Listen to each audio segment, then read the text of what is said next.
Hi guys, how are you? Welcome back to another Empowerment Talk with Jody Bodek. I cannot tell you how excited I am. My friend, she's so nervous right now, but I want you to meet someone who's near and dear to my heart. This is my girlfriend Gloria, and she does it all. Like, she's married, they have a crazy business that keeps them doing so much with the community, yet she does all of this amazing stuff. But what I really find fascinating is how you incorporate she's a nutritionist. Yeah, dietitian. So how she incorporates everything and just her philosophy, because you guys, we spend so much time beating ourselves up and there's no need for that. So I'm gonna let her break this down for you and share some of her amazing knowledge. So Gloria, introduce, say hi. Hi everyone. Again, my name is Gloria Dollinger. I am a registered dietitian and I've been in the health field for over 30 years. And seen a gamut of things through the years, but it always comes down to very simple principles. And I think a lot of times in the health and fitness realm that those principles get lost. Mm-hmm. And people try to make it so much harder than it is. Mm-hmm. And then they lose a sense of themselves in the process. So what I try to do is first get people to calm down about nutrition and about food and about what it's supposed to do. Obviously, we have to eat every day. So every day we have to make choices about our food. And that can be daunting. So many times people come in and say, oh, just write out what I need to eat. I'm like, just write it out and I'll follow that. And that might seem like the easiest thing to do. And for them, it might be, in their mind, it's like, oh, that will give me success, but not really in the long run, because again, they're not making the choices. And they're not really taking ownership of what they're doing. So it's really about having the confidence within yourself to make the right choices and maybe learning some tips along the way that allow you to do it. But then also realizing that the food you eat doesn't signify if you are a good or a bad person. Oh, thank you. Did you hear that? Yeah. It's okay. It's all okay. A label doesn't say on it bad. It doesn't say good, but yet so many times we equate that to the way or the style of eating that we're doing. And then that sets off a whole set of emotions and triggers a lot of things that at the time you don't even know you're feeling or are going on.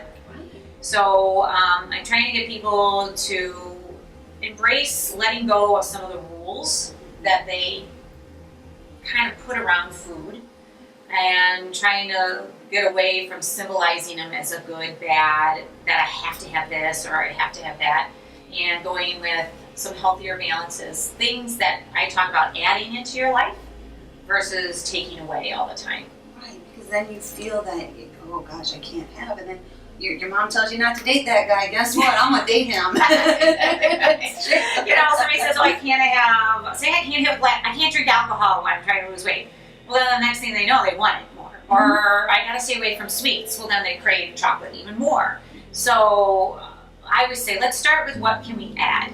What are some things you can add to the way you're eating? And so the first thing I always kind of delve into is looking at the color of your diet. Do you have color? Do you have greens? Do you have reds? Do you have yellows? And I want you to have color at every meal. So not just lunch, have a salad. What things of color are you having at breakfast? Is there a red apple? Is there some blueberries? Is there a banana? Or maybe there's the green in the spinach or the kale. So think of that first when you're planning your meal color. And at every meal, not just one, just once a day, like multiple. I would love to see people eat 9 servings of vegetables and fruits a day. I know, I love that. And I can barely get people to do 3. Isn't that crazy? Yeah. So if they're not even at 3, we get to 3, and then we get to 5, and then we kind of, try to be as balanced as you can. But start with that principle. And it's amazing how the diet can change by just thinking about how can I add color. And it's not associating how I'm eating as being good or bad.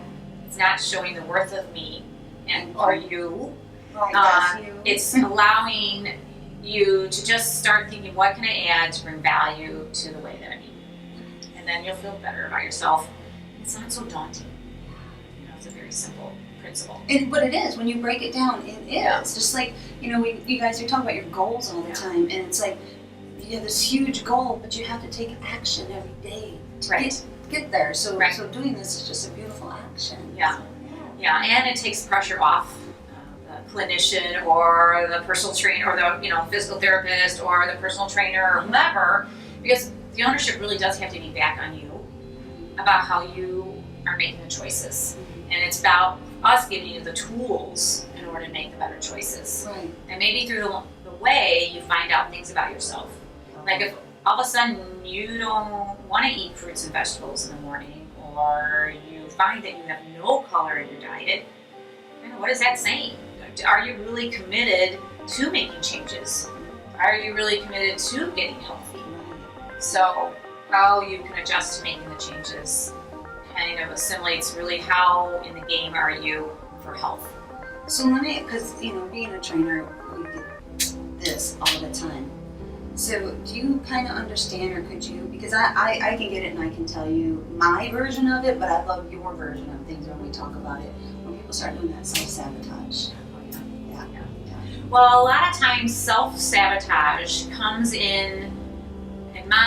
is when you're avoiding something.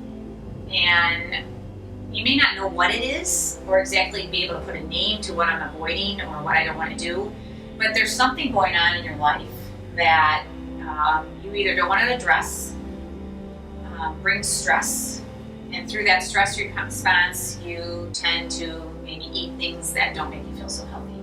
And it's that you can't enjoy a non-healthy food. I like having chocolate, or She likes I wine. like my wine, but I have them and I enjoy them.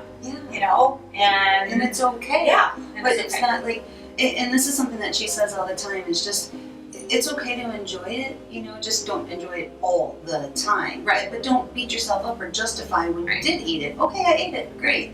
Now let's make good choices. And on your point about enjoying, but if you're eating a salad and you are hating it, that negative energy just can bring a downer into everything. And so then if you're hating eating the salad, you will go turn around and eat the candy bar. Mm-hmm. So how you perceive your food and how you make selections about your food, and again, it's not always about being the healthiest thing. It's maybe making the best choice at the moment that you can. So even if you're at a restaurant and maybe it's not the most fat-free, and I'm not condoning fat-free, but the healthiest place, there are options you can make. Mm-hmm. So at that moment, just kind of doing the best you can in that moment, Right. and it is what it is. Right. It's not good or bad, it just is. And like I always talk to you guys about the 4 agreements. Just do your best. That's just it. Just do your best, and then you're not going to take it personally. Again, beating yourself up. Right. And so it's really pretty fascinating. Yeah. So, And a lot of people, again, they place food as a judgment of who they are, and in no way is it. mm-hmm. It is a fuel for your body to do the work that it needs to do every day. Right.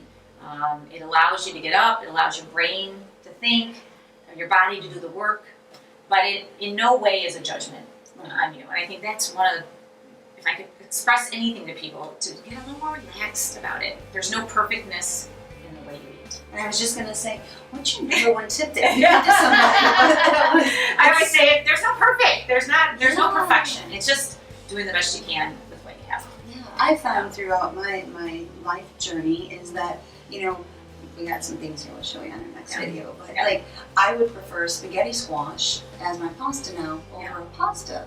But talk to me 20 years ago, let's just crack it open and make it, but then you just make those shifts, and I'm not saying that the one way is wrong or right, but it's just how my choice came, because I look at it as to, this is going to fuel me and I can eat more of this to do all of that. Right. So, but that's just my personal opinion. Right. And what I like.